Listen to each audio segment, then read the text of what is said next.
Perfect. Thank you very much. We'll be giving actually a lecture on, molecular biology primarily, and this is quite just very technical. So try to bear with me. You can ask questions as well if you like at the end.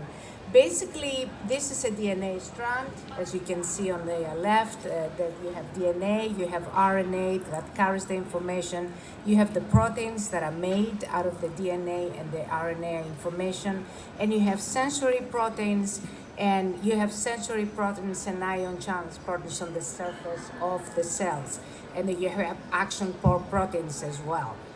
And basically what happens is that communication happens through the proteins inside the cell and between the cells. And how it's all connected, it starts from very very tiny subatomic particles that are called strings. And from the strings, the resonance of the strings creates different elements, and these different resonances basically create everything around us, including us and the universe. And basically a particle is 10 to the minus 38 meters, an atom is 10 to the minus 15, protein is 10 to the minus 9, so they're extremely minuscule. So it goes from the particle to the atom to the DNA to the protein to the cell to the organ. And as you're increasing complexity, you're increasing the gestalt, what we call the gestalt, which is more than the sum of the parts. So these skin cells, each one form a gestalt. There is a skin gestalt, and then the human face becomes a gestalt.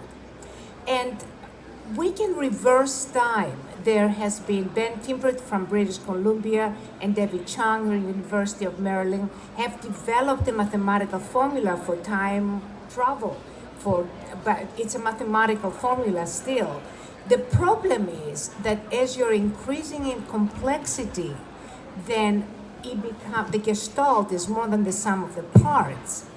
And because it's more of the sum of the parts, you cannot, as a full person, you cannot go back in time, because going back and returning will be, sort of a bunch of scattered puzzle pieces that cannot be reformed in the same whole that is more than the sum of the parts as it was previously. Now, time reversal is only possible on the smallest scale, and physicists have just reversed time on the smallest scale by using the quantum computer. The conclusion is that if we want, in anti-aging, if you want to reverse time, go back in time, you cannot do it with full people, you cannot do it with full organs, you cannot do it with layers of skin, you can only do it with molecular mechanisms. And the Nobel Prize in 2018 was given to these investigators, which basically looked at the CTLA4 and the PD1. They're T-cell breaks, and they postulated that if you can take these breaks away, then the immune system will attack cancer, and they basically, in that sense, they developed a cure for cancer, and that's a 2018 Nobel Prize. You see this in all molecular elements, that GDP becomes GTP, ATP becomes ADP, and back ATP. They go back and forth in time routinely as part of their functioning. The genome rearrangements are also showing the sorting situation by reversing themselves and then rearranging themselves. So again, they go back and forth in time routinely. These molecular mechanisms that we cannot see with whole objects, with whole people. You can do reversal by resonance. This is an example, basically scientifically, a time periodic gate voltage example of how that circle turns into a full circle through the resonance. What is resonance? Resonance is energy that you transfer, and the cells work with resonance. They transfer energy one to the other, basically. So proteins, as you can see, on the second protein, there is a difference because that protein, through resonance, has been modified. And resonance is like a hybrid. So you have a donor emission, you have an acceptor emission, and then you have sort of the hybrid, which is what we see the FRET. It's a filter basically that creates that. And this is again very new research. Now, the resonance energy, it's called the Jablonski diagram, and it's talking about how the donor and the acceptor, and as you can see the microscope on the right-hand side, you can see it's a very, very, very complex microscope that you can sort of observe the resonance and how it happens.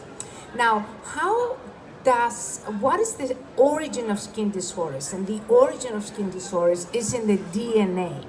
Basically, the mutations in the DNA create a problem. And the chromatin is rearranging the nucleosomes, and the smaller the mechanism, the easier and faster the repair is. And again, here you see an enzyme that has been instructed to basically repair the double helix and repair a broken strand. And I can show you in a movie how this happens. As you can see, this is a DNA polymerase. It's an enzyme or a protein that copies the DNA on the body. And the DNA strands are matched up A with T and G with C. However, if A is matched with G, then this is a mismatch that can cause faulty proteins and nonsense signals, and that can actually lead to cancer. The immune system inspects that, basically sees that, and brings other immune proteins that are combined with other proteins to remove that damaged part of the DNA. And when that is removed, then another enzyme that, again, the DNA polymerase enzyme comes and joins these two undamaged DNA parts to make back the actual DNA that is not damaged. And our body does this repair routinely. This is how you code DNA. It starts with ATG, and TGA is the ending of the sequence. However, if you have one letter, you can see the C here, is replaced by a T, then everything stops and it turns into a nonsense signal. And a signaling correction through resonance, you can basically correct that. You can basically bring these proteins to correct this DNA part. And here comes the problem. The same signal, for example, a nerve growth signal or a signaling pathway can have different functions. So the same signal can also enhance or suppress cancer. So the signals have to be delivered within a specific, discrete time to fit the biological orchestration of the signals. And again, what you see is a broken sequence, and that when you basically fill in the gaps of that signal, you can have a meaningful signal starting again.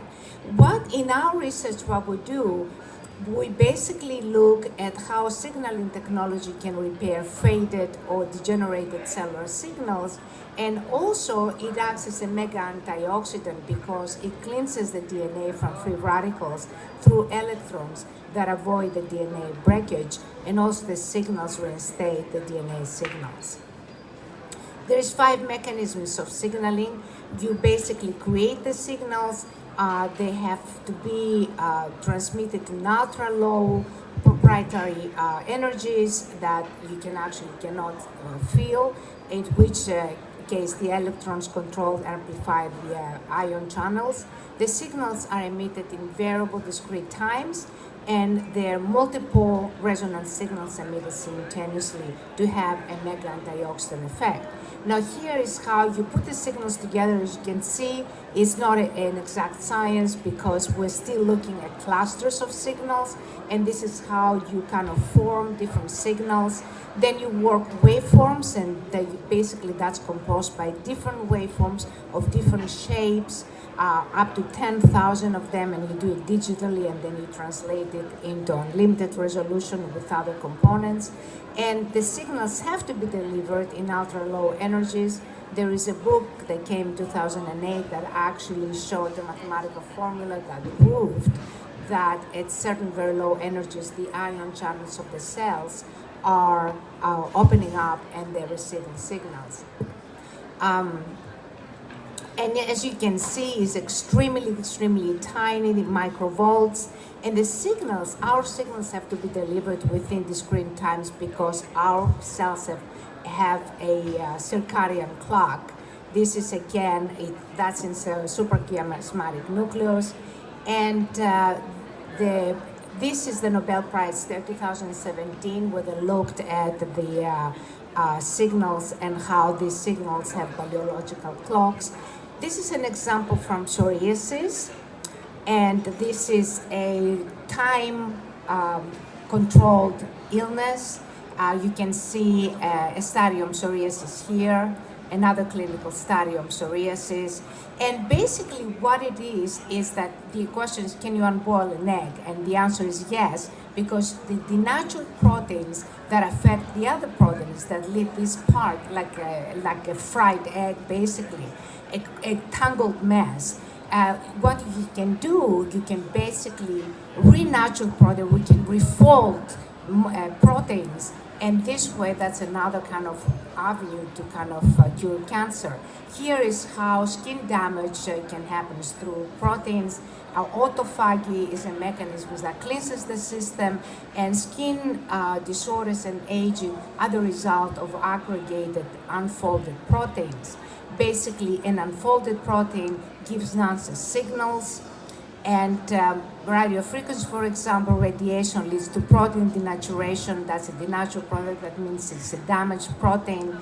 But there is protein refolding. Now there is, it started in 2004, and now it's becoming more and more kind of sophisticated. There's different structures of proteins. The primary proteins is better, easier to refold than the tertiary structure of proteins, and this is the structure of different proteins. And you can actually measure it with a second virial coefficient. A negative second virial coefficient indicates of negative protein to protein interactions. A positive one indicates that there is a protein integration has been decreased. And as you can see, again, the same thing, radio frequency affects proteins denaturation, but we can actually now refold the protein with different techniques like resonance and cyclic voltammetry. And this is our international research and our board, clinical board. Thank you very much.